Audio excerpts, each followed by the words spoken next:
Selamat siang dan salam sejahtera untuk kita semua. Baiklah, pada kali ini saya akan mempresentasikan PPT saya yang berjudul Strategi Intervensi dalam Peningkatan Produktivitas.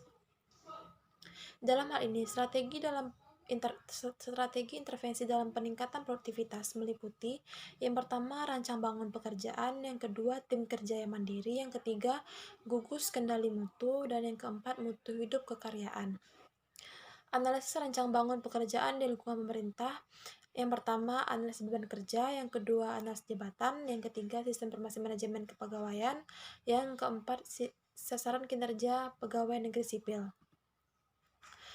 Kita bahas yang pertama, analisis beban kerja. Yang pertama, seluruh pegawai dalam suatu organisasi diberikan beban kerja dan tanggung jawab. Dalam analisis terdapat indikator-indikator beban kerja seperti uraian tugas, waktu, volume beban kerja dalam kurun waktu tertentu, persentase dan jumlah pegawai ideal yang seharusnya dibutuhkan suatu organisasi.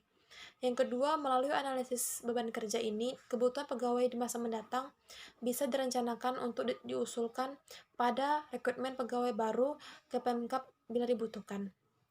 Yang kedua, analisis jabatan.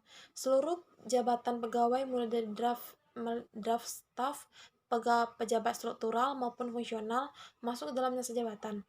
Nama jabatan ini ditentukan oleh Badan Kepegawaian Negara yang sesuaikan dengan Pemda.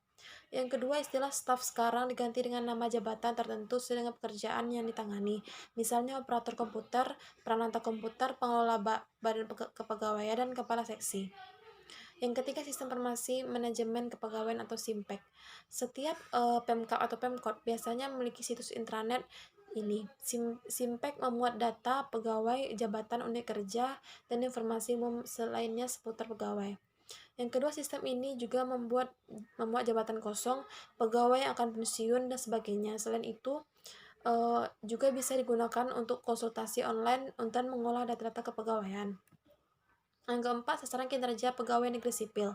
Dokumen ini merupakan kontrak pekerjaan antara pegawai dengan atasan langsungnya.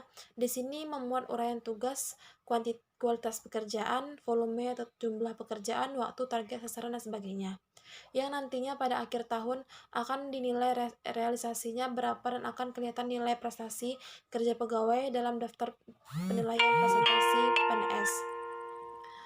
Gugus kendali mutu. Konsep gugus kendali mutu merupakan kelompok kecil yang terdiri dari 5-8 orang yang bekerjasama membahas suatu problem atau masalah di tempat kerja untuk mencari jalan keluarnya.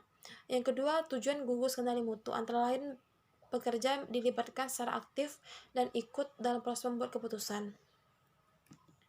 Yang ketiga, aktivitas gugus kendali mutu antara lain mengidentifikasi persoalan mutu yang dihadapi, menyiapkan bahan dan data untuk pembahasan persoalan, mengeluarkan ide pemecahan persoalan, menetapkan sasaran perbaikan mutu, menerapkan uji coba ide pemecahan persoalan di tempat kerja, menilai hasil kerja dan penerapan ide, membuat kesimpulan dan memberi rekomendasi kepada atasan untuk menerapkan teknik baru, mengidentifikasi persoalan mutu yang baru, dan seterusnya mengulang siklus ini. Yang keempat, aturan pertemuan gugus kendali mutu antara lain menulis pendapat di kertas, bicara 30 detik, teknik memotong pembicaraan orang lain, tidak menilai pendapat orang lain, menerima keputusan bersama, prioritaskan penanganan gangguan di lapangan yang sifatnya lebih penting, tidak menyerang atau menyudutkan satu pihak, laksanakan apa yang telah diputuskan dan sepakati bersama, dan lakukan evaluasi. Yang kelima, teknik gugus kendali mutu. Yang pertama, menentukan topik bahasan mencakup pertanyaan antara lain, apa problem yang akan kita temui di tempat kerja sehari-hari.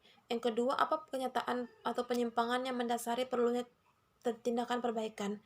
Yang ketiga, apa dampak negatifnya di waktu yang akan datang yang akan terjadi jika kenyataan atau penyimpangan tersebut tidak ditangani.